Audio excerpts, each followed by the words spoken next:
Mga kabeshi, ako magaganda na katulad ko, char. So, ayan. Ayan mga kabeshi, ang ating lulutuin ngayon ay napakasimple pero napakasarap na recipe. So, napakadali lang to. As in, super simple lang siya na recipe. At kung i-share sa inyo mga kabeshi, I hope magustuhan nyo. Pang hinihintay nyo, welcome sa Panlasang Lat-Lat. Charot! Charot lang. Oh, yung putik. So, ayan. Ano pang hinihintay nyo? Ipiprepare ko muna yung mga sangkap natin. Okay? So, let's go. So, ito yung mga kailangan natin mga kabeshiwak. Kailangan natin ng paminta or black pepper. Ayan. Kailangan natin ng asin or salt. Kailangan natin ng paprika para lalo kayong gumanda. Kailangan natin ng oregano leaves. Ayan. Para lalo tayong healthy, hindi tayo ubuin, char. Dami ko sinabi.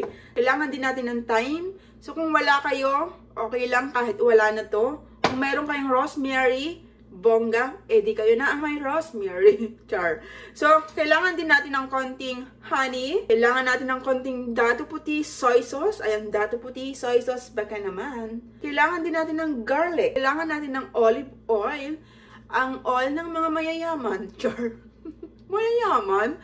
Wala kayong olive oil, kahit yung regular na cooking oil, nag-i-inerte lang ako, kaya gumamit ako ng cooking oil, ng olive oil. Wala, gusto ko lang. Para healthy ko, no? And then, kailangan natin ng butter. Ayan, butter. Kung wala kayo ng butter, pwede na lang star margarine. Okay na yan. Cornstarch. Ayan. Cornstarch, tapos flour. Ito.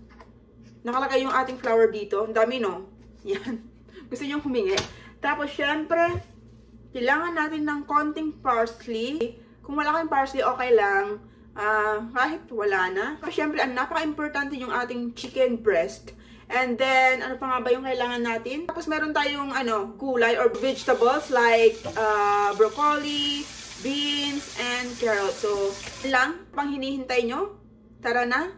I-prepare na natin itong mga sangkap natin. Let's go. So, ito na yung chicken breast natin. Hihiwain natin to ng pag ganito. Pag ganyan siya.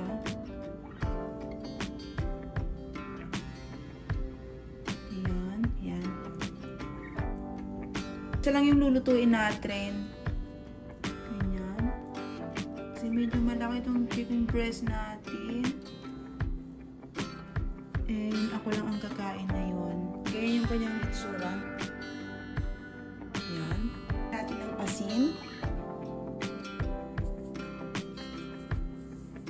Paminta. Or black pepper. Oregano leaves. Ayan. Pwede nyo siyang lagyan kahit anong dyan, mga paborito nyong ingredients. Walang pipigil sa inyo. Tapos, lagyan natin ng paprika. Tapos, after noon, irarab natin siya ng paganyan. Ayan. Irarab natin siya ng may, kasamang pagmamahal. And then, syempre, balik ka rin natin. Sa other side naman siya. Ayan. So, ganun ulit. Asin or salt. So, let's add some salt. Salt to taste. Enough. Another black pepper. Yoo-hoo! Yoo-hoo! Okay. Kung marami kayong black pepper, more pepper. Oregano. Yahoo! Ayan. Ang bango ng oregano, guys. Super. Paborito ko na yan ngayon. Dito lang ako nakatikim ng dried oregano leaves. Papang-purga lang yan sa mga bata noon. Tap din natin ulit. Siyempre sa gilid-gilid, ilalagay na natin yung mga dyan, tumalsik-talsik na ingredients. Natin yan sa gilid-gilid. Sayang din yan kasi, ayan. Ayan. 1. Gawin natin 3. Kailangan din natin na cornstarch. So, we need 1 tablespoon cornstarch. Lagay natin dyan. Then, mix natin siya. Dito natin i-dredge yung ating chicken breast.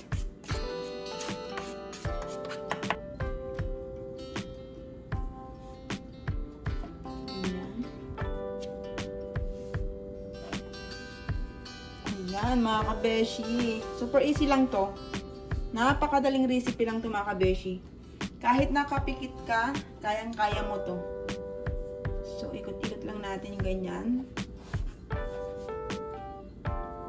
Ipagpag lang natin para matanggal yung excess niya. So, okay na yan.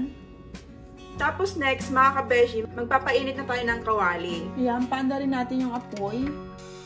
Okay, mainit na yung ating kawali. Lagyan natin siya ng olive oil. Kahit anong oil siguro pwede naman. Mga 2 tablespoon lang ng oil.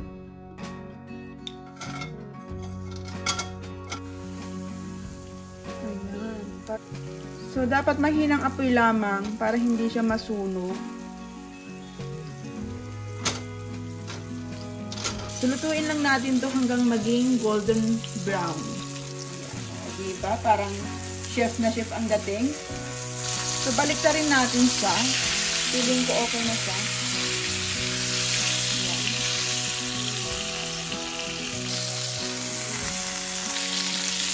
Kailangan natin ito din sa gilid-gilid niya. Ayan. So, habang niluluto natin yung chicken natin, hihiwain natin tong side dish natin na gulay or vegetables, okay?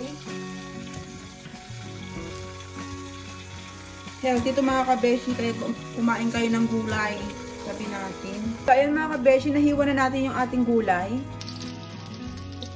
Kukuha ulit tayo ng kawali. Lagyan na ng butter. Ayan. Gagawa tayo ng sauce ng ating chicken. Lagyan natin siya ng garlic. Ganyan lang siya karami, okay na yan. Lagyan natin siya. Lagyan natin siya ng soy sauce. Ayan. 2 lang, tablespoon. Ayan, okay na yan. Lagyan natin ng thyme. Lagyan natin ng honey. Ayan. Diba, nakapakadali lang. Super dali lang siya mga kabeshi. Lutuin lang natin siya. Mga at least 2 minutes lang, ganun.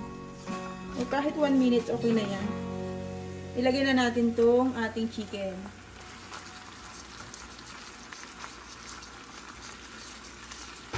Yan, lagyan natin ng sauce ng ganyan. Natatakam na ako mga kabeshi. Balik na rin natin para dun sa kabila magkaroon din siya. Ano kayong lasa nito? First time ko lang kasi magluto ng ganito eh. Yan, hayaan lang natin dyan. Magpapakulo tayo ng mainit na tubig kasi blanch lang natin yung ating gulay. Kulo na yung ating tubig dito. Buksan natin. Lagyan natin tong gulay. Yan. Lagyan ng konting asin, pampalasa, takpan. So, pakuluan lang natin mga at least 2 minutes. Lipat tayo dito. O, diba? Multitasking ang loka. Alright. And then, lagyan natin ng parsley. Pang-garnish lang yan mga kabeshi. Tapos, takpan lang natin. Okay na rin to. I-drain lang natin. Ilagyan lang natin ng konting butter. Paminta. Asin or salt. Okay. Haluin lang natin. Para diba? Alright, okay na yan. Meron na tayong gulay. Ilagay na natin dito. Gulay. Alright. So, ito na mga kabeshi yung ating niluto for today's video. At, sobrang bango niya. Naku, kapag matitikman nyo to, talaga namang makakalimutan nyo ulit ang mga sakit at hinagpis dyan sa puso nyo. Super bango. Meron siyang gulay. O, diba, bongga? Ano pang hinihintay nyo? Tikiman time. Ayan. Kita nyo naman sa loob. Tikman na natin. Ayan. O, diba? Mukha siyang masarap. 1, 2, 3, bite.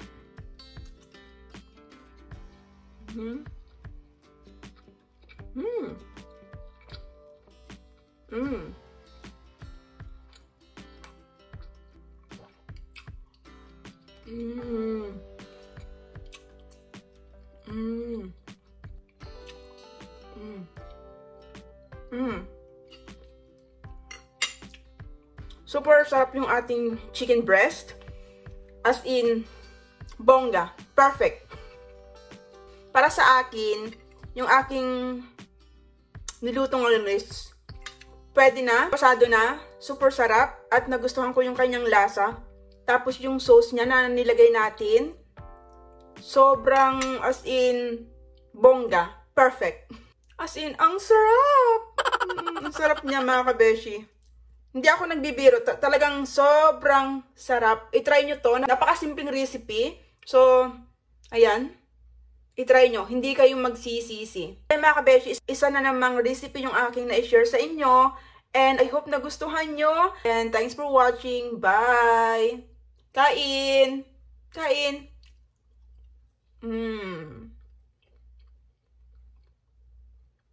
Ang sarap!